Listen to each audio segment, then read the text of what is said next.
Hey there, this is Caleb with HomeSmart, and I'm here with my friend Dale with Finance of America, and we are going to do a little follow-up video on our last video, which was about the rising interest rates, and we're just going to take a look at some of the stats from the last couple months in the Denver area housing market and see what's going on. Dale, what have you been noticing on the lending aspect? I mean, since the last video we did, and by the way, good to see you. Great to see you, Caleb. Thanks. Everybody out there.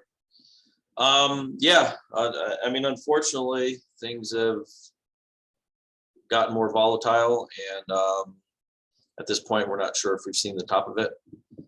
Right. Whereas a few weeks ago, it looked like we had topped out in June, interest rate wise, and hopefully things were stabilizing and either going to hang in there or maybe even drop some, but that doesn't, all the volatility and the action with the Fed unfortunately doesn't look like that's going to be the case for a little bit. So in regard to that, when you're looking at that and kind of trying to predict it, what do you look at exactly? As far as, do you just read the news, or? It's kind of a combination of everything, but there's basically, like, a lot of people look at stock market and 10-year treasury, but we have a service that we use to follow basically the mortgage-backed security bonds. Sure. Which is the direct indicator, on the different mortgage coupons that gets sold through when they're securitized in the pools. So there's a service that I rely on a lot called MBS Highway. MBS Highway, okay. And that company, that's their main purpose. They spend time tracking that. I mean, sometime we can go in and look at the charts and stuff and kind of get into that a little more depth, but I don't think that's exactly what we're here for today. Sure. No. Yeah. And what we are here for today is I tried to pull some different articles and stuff that we can take a look at, just see some of the stats over the last couple months. I do have some stats for August, but most of it's from July. So I'm going to go ahead and share my screen real quick. That sounds great. Yeah. And my understanding is some of these are articles that have come out recently, and yeah, we've got some news articles, and then I've got some stats from different resources, like my title gal, Becca, sent this one. I guess we can just look at this one to start. This is from August. And I think, yeah, this comes straight from First Integrity Title. So the numbers are pretty interesting, actually, when you take a look at it. From last year, the active listings in the Denver area. I think this, yeah, I guess you can take a look on the map that shows those counties. So we're just looking at the Denver metro. Right. There's something interesting here, though, because I was looking at this last week when I pulled a couple of charts that I sent, or had a couple. I find it interesting that they consider Gilpin, Clear Creek, Park County, and Park County part of Denver Metro. Yeah, that is a little bit odd, because they're really, those are, Gilpin and Park are really mountain counties. Right. So what I started doing was just using the main 6 Denver Metro counties. Sure. Yeah, but that is, all those 9 counties there is the way that I think it was the U.S. Census defines Denver Metro. Really, that is interesting. I didn't know that, actually. I just learned some of this the last week or two when I was looking at some of the stats. Yeah, I mean, I'm a little bit surprised Elbert gets in there as well, because Elbert's fairly rural. Obviously, I'm in Douglas, so we're close to Elbert County, but. And they're actually including Weld County, it looks like, in these numbers. Correct. And Boulder, which is right. a real part of Denver Metro, I don't think. But what I had those in there, and what I started looking at was Adams, Arapahoe, Broomfield, Denver, Douglas. Sure. Those major, I think that's 6 counties there or whatever. But yeah, I don't know. What do you think on the active listings? I mean, well, I mean, they're, from last year, they're almost up 100%. That's a lot, that's a pretty big difference in inventory, even though, I know we've discussed this before, that we really haven't been in any sort of normal market for years now. probably really since I even got licensed. I think I got licensed in 20, I want to say 2016. And Right. it's always pretty much been a seller's market since I've started. That's true. Like 2000, right? If I remember correctly, it was probably about January 2012, things started shifting in Denver after the, After after the cannabis got, 2008-9 yeah. thing, and then Yes. 2015. It took like 3 years for the media to really catch on to that and start reporting it in 2015. Sure. Yeah, and it really has been interesting because, my understanding, and I don't really think I've ever worked in a market that had this, but like, seems that they say like a healthy market has somewhere around 5 to 6 months worth of inventory. I'd say, yeah, they usually say like 4 to 6 months is probably a balanced market between buyers and sellers. Right. And yeah, it's definitely been skewed towards sellers, like I Right. said, since I've started. But it seems like things are maybe just starting to kind of starting to crest in that way where it might start switching over a little bit. I don't know. We'll see. I mean, if you run, like, I don't know, like that looks like a dramatic increase, but I mean, in January, I mean, we were the lowest ever, and like it was like stupid low on inventory, right? Sure. So I don't know that that's a bad thing. I mean, if we keep over the next year or two, if we keep doubling, 100% more, 100% more, then obviously, yeah. Right. But I Right. think, I mean, what I saw was some of the stats in the MLS just across all properties in Denver Metro, we're still at like 2 to 3 months of inventory. Right. Yeah. And this, I mean, yeah, it's a big bump, but it's still, it's as far as supply and demand goes, the demand is still far outpacing the supply that we have. Right.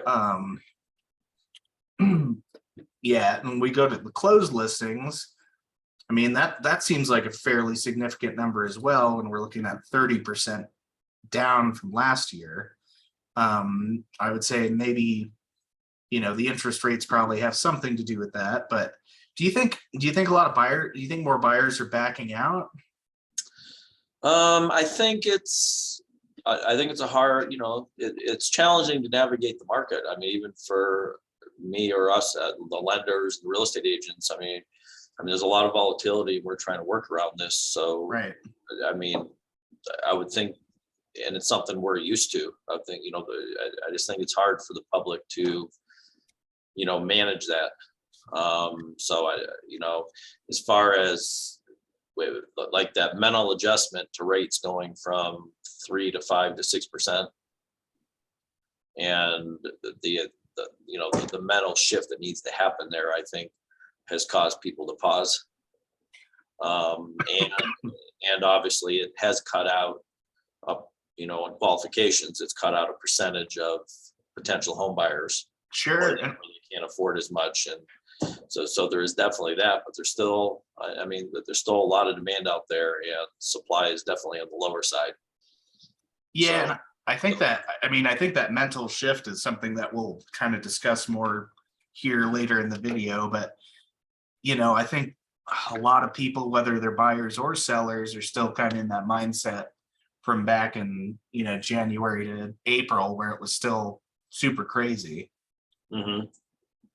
And now things have shifted a little bit. And the average, I'm going to go to the percentage of list price received.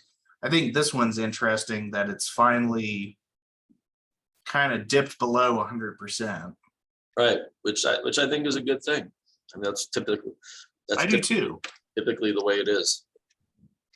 Yeah, well, it's just, having represented buyers and sellers, it's hard to be a buyer's agent in a market where you could be submitting, gosh, you could submit on 10 or 20 properties and lose out every time, even though you're bidding over asking. And, people have been something very common that we've seen was people either waiving the inspection or, Mhm. waiving the inspection and then the appraisal gaps, right? Right, and hopefully some of those abnormal things will go away, and the contracts can be used the way they were intended with, with loan provisions not being waived, appraisals not being waived, inspections not being waived. Totally. There's Yeah. a reason why they're in those contracts, for the protection of, not just the buyers, but the sellers, the agents, everything else. The one thing that's catching my attention here, though, that I've seen on some other charts, Mhm. it is, I would say that that the average close price, I would say, is not an accurate number. Okay. And the problem is that, I mean, they should really be using a median close price, with the difference being the median being in the middle, not all of them added together and averaged out. Right. Because I mean, this is averaging, little tiny condos with multi-million-dollar properties, probably, right? Right. Generally, if you take the median, you'll see that it's a lower number. So when Sure. people see the average price of 657,000 in Denver, it makes it look worse than it actually is. He's like, if a $10 million house sells, that's one sale against, Right. let's say an Yeah, average sale price of maybe, 550 or something, or 580. right. And totally can skew those numbers for sure. I'm going to go ahead and just log into RE Colorado real quick. We'll just take a look at that 7-day stats on the market watch. I always just think this is kind of an interesting little graph to look at. And this is over the last 7 days. So we're talking about from last Thursday, which should be September 1st. So, I mean, interesting, the biggest number on this chart is the price decreases. Right. Which, I mean, to me, that just means that agents and their sellers aren't necessarily, are pricing a little too positively. Yeah, I think, well, again, I think it comes back to that education for sellers that, the market did change. So you gotta, I think part of being a real estate agent, doing a good job about being a real estate agent, is managing those expectations, whether you're on the buy side or the sell side. Right. I mean, the one thing I would say, though, is that I've had this conversation with clients, or I have clients, they're seeing all these price decreases. That Sure. doesn't necessarily mean that values are dropping. Right. Value versus listing, for sale, are kind of two different things.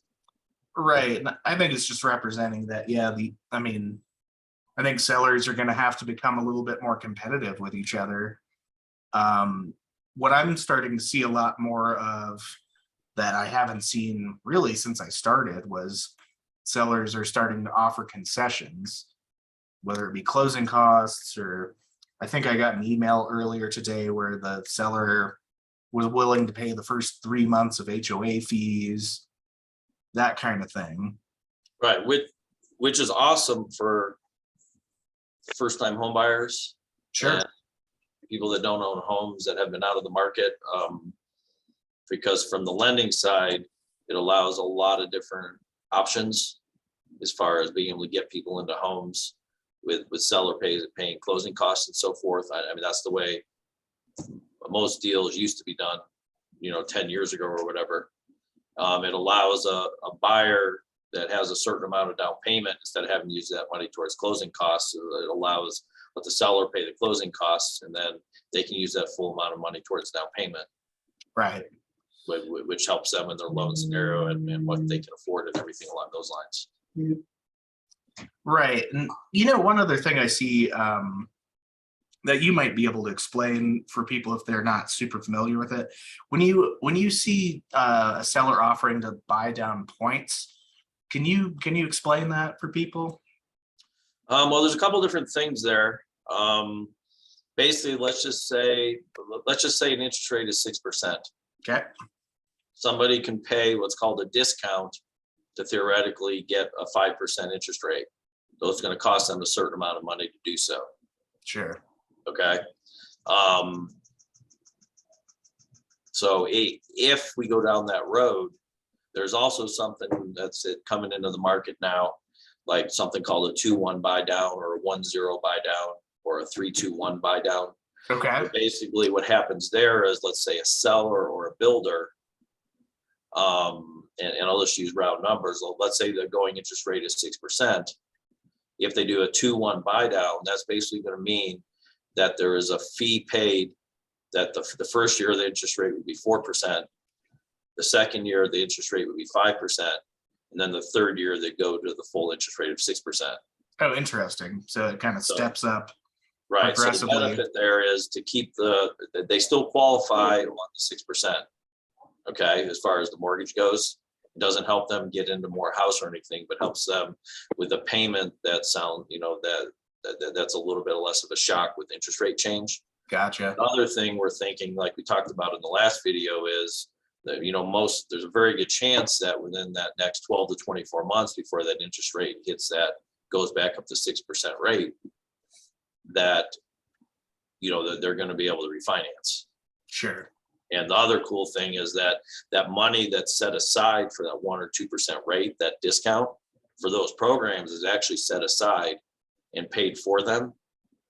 And if they refi in 6 months, a year and a half, that extra money actually goes back to the buyer, and in the form of, like, if they refinance or sell, it goes back to the buyer in the form of a principal reduction.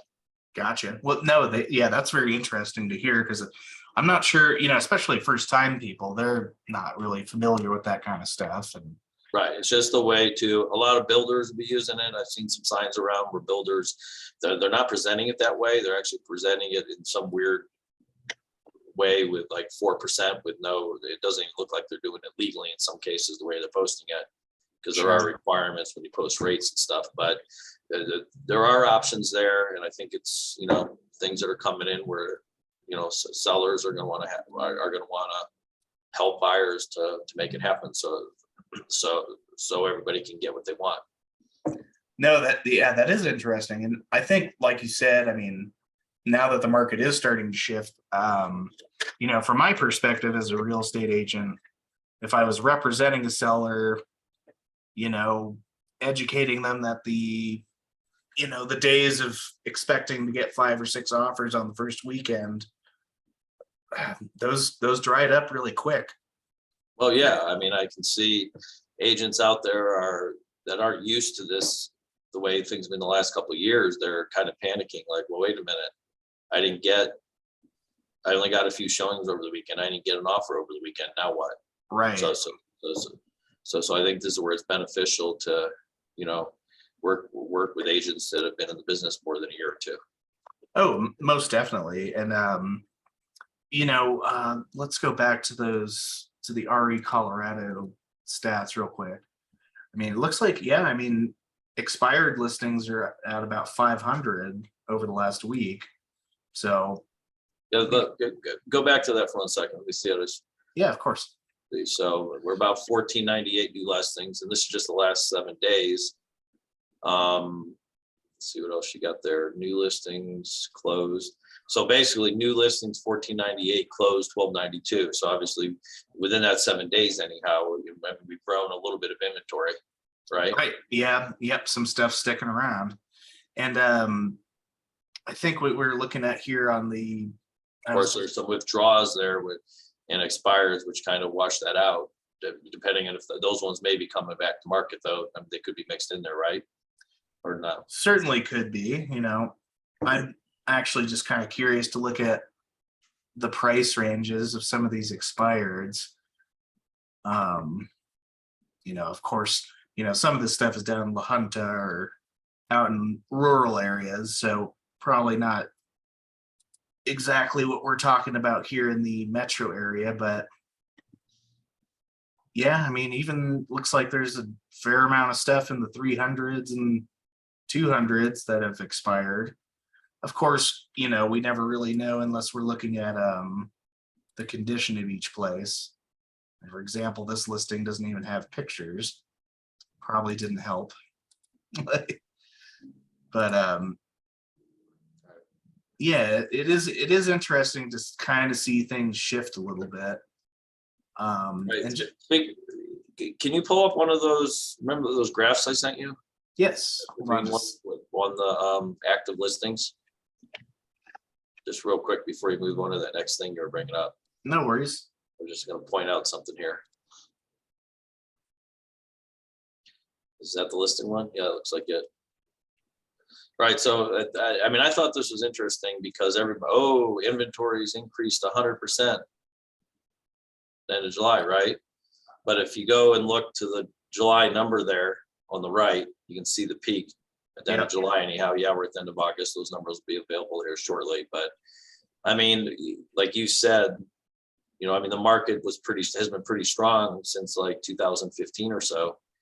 And I mean, we had more active listings, you know, back in 2020, back in 2019, back in 2018, you know, about the same in 2017. So I don't know. I don't know that this increase in listings is, you know, if it doubles over the next year or two, and then again, yeah, that changes things. But right, when you look at it historically, though, yeah, see in this chart, right, yeah, we're still low, you know, compared to what it was. And we're only at 2 to 3 months of inventory right now. Correct. And then no, this chart. Yeah, that's just the data that's in the chart. If it's hard to, if somebody, you know, I had posted this a couple places in case people wanted to look at it and couldn't tell what they wanted to see from the chart. But I mean, I think the chart shows the perspective that this here is that closed, you know, the actual sales, the closings versus the, you know, listing. So you can see like, you know, the decrease in sales in July of 2022 versus, you know, versus some of the other Julys. Yeah, it is interesting. Well, and it's just funny to see those peaks between July and January every year as well. And I mean, that's something to keep in mind as well, is, you know, especially post-COVID, I think a lot more people over the summer are trying to get out and do more vacation type stuff, especially just because we've been kind of cooped up the last couple of years. So, you know, that could have a driving factor as well. And I mean, it seems like Denver always has kind of a seasonality to the market, doesn't it? Where say that again, sorry. I was going to say, it seems like the Denver market always has kind of a seasonality to it, where it waxes and wanes. Well, yeah, for sure. I mean, January is obviously the low month of the year. I would say usually the other one is like, you know, August, September, lower, but not low, and, you know, just kind of rolls through there. Like right now, though, I mean, as far as buyers go, somebody's been struggling to get something under contract. I think this between now and the end of the year is a perfect time. Right. And, you know, my personal experience working with buyers is, you know, I've always had better luck getting them into something during the winter months, just because I think less people are out there competing, you know, especially if you're on the younger side, you're a first time home buyer, and you know, if you don't have kids, you don't have that that necessity of, you know, staying in the school district when school starts. If you have that flexibility, you've got kind of a good advantage in those winter months. Right. Did you want to click into those smedge numbers or the whatever you're pulling up before? Yeah, we can look at the I mean, I was just showing, and I think this is just, yeah, it's Arvada, Aurora, Castle Rock, Centennial, Denver, Highlands Ranch, Lakewood, Littleton, Lone Tree, Parker, Thornton, and Westminster. So yeah, it is interesting. I mean, and some of these numbers do look kind of daunting, but like you said, you know, we're nowhere near a balanced market. It's just saying we're up to 4 weeks of inventory. This is July, so I'm not sure what the August numbers will show, but okay, so they are showing 4 weeks of inventory there. yeah, so now it's up to 7 total. So I mean, the weeks of inventory basically doubled, essentially. Right. I mean, 7 weeks of inventory though is still, I mean, that's less than 2 months. Correct. So yeah, overall it's still low. Extremely low. And I think one other article I was And looking go at. back there though, you'll notice on this one, they go ahead back. Oh, sorry. Hold on. I mean, I'm not sure if they're using the exact same counties or not for this, like when they're defining Denver Metro, but you can see here they're using the median price. Right. So yeah, that median price. See how that's coming out at $595 versus $640 or $670 or whatever was shown on that other sheet. Sure. Yeah. So that's probably a more realistic number. So no, I think this is interesting, and I think it just you know, overall people, if they're getting into the market, they're just going to have to, you know, expectations are going to have to kind of get tweaked a little bit as to what it was. You know, it's still going to be a competitive market. Right. I mean, it's still great for sellers and a little better for and a little better for buyers. I mean, I had a couple weekends ago, I was amazed. I had a couple buyers that were out shopping with their agents, and you know, neither of them got their houses accepted under contract. Yeah. And looking at the house, I didn't see the houses obviously, but looking at the houses online, I mean, the homes were beautiful. I mean, the marketing was great. Right. Yeah. They weren't in bad condition by any means. Right. And I think that's the key thing from the seller right now is to have, you know, over the last couple of years, maybe it hasn't mattered that much. You know, you can almost sell anything as long as it was priced at all reasonably. Yeah. And I think staging, you know, making necessary repairs that maybe sellers would have put off or kind of put onto the buyer in the past. That's going to be important because yeah, I think buyers, even though it's not a ton much different, they're having more options now. Right. So yeah, which I think is good, getting back to something that's reasonable where, you know, if you know a buyer's having their kid's birthday party that day and what they think is the perfect house pops up in MLS on Friday for Saturday morning, you know, hopefully they don't have to ruin the birthday party and run out and see it. You know, hopefully they've got, well, right. And they go see it Saturday afternoon, maybe Sunday.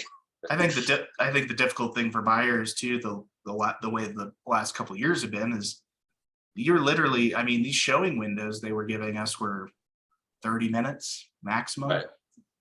I mean, that's a really big decision to make in 30 minutes. Right. You know? I mean, get back to a point where a buyer can make an overnight decision. A buyer can maybe go back and have a second showing. Second showing sounds like a great idea. Yeah.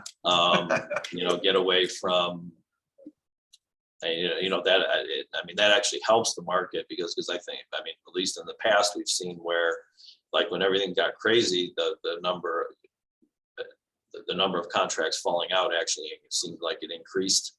Right. Because buyers would realize that, oops, we thought we loved that house, but it's that they felt a lot of pressure when they saw it. Totally. Yeah. And it's like I said, you know, that's a hard decision to make in 30 minutes. You barely even get to walk through all the rooms in the house in 30 minutes. Exactly. So yeah, I think the change is not a bad thing. So it'll be interesting to see where it goes for the rest of the year. But yeah, we'll just keep hanging in there. I think we're getting close to out of time. I don't know if you want to say anything to wrap up. We got about 2.5 minutes. So no, I think we've covered just about everything. Is there anything that anything else you would like to cover?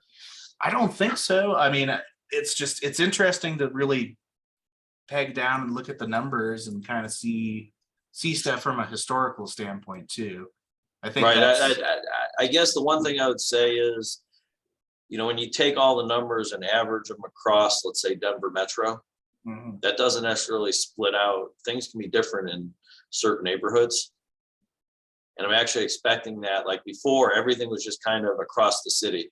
Right. It seemed to be pretty just solid. Everything was going up, you know, very, very quickly.